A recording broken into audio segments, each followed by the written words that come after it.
உங்கள் வாழ்க்கையில் இன்னும் உங்களை துன்புறுத்தும் ஏதாவது ஒரு பாவம் இருக்கிறதா? அதன் பாரம் இன்று வரை உங்களை உள்ளுக்குள் துன்பப்படுத்திக் கொண்டிருக்கிறதா?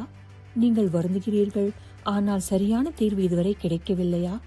அப்படியானால் மார்ச் 15ஆம் தேதி அன்று ஒரு மிக புண்ணியமான திதி வருகிறது.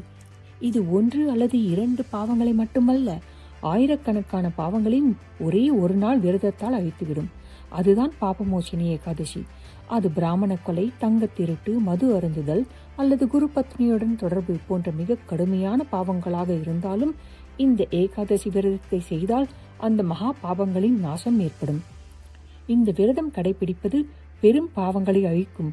அதே வேளையில் அதன் முக்கியத்துவத்தை படிப்பதோ அல்லது கேட்பதோ 1000 பசுக்களை தானம் செய்வதற்கு சமமான புண்ணியத்தை அளிக்கிறது. முழு முக்கியத்துவத்தை கேட்க விளக்கத்தில் உள்ள இணைப்பை கிளிக் செய்யவும். இந்த ஏகாதசி தேதியின் நேரம் மார்ச் 14ஆம் தேதி காலை 8:10 மணி முதல் மார்ச் 15ஆம் தேதி காலை 9:16 மணி வரை இருக்கும். இருப்பினும் விரதத்தை 15ஆம் தேதி கடைபிடிக்க வேண்டும். ஏகாதசி அன்று அரிசி மற்றும் அரிசி சார்ந்த உணவுகளை சாப்பிடுவது தடை செய்யப்பட்டுள்ளது. ஹரி ஓம்.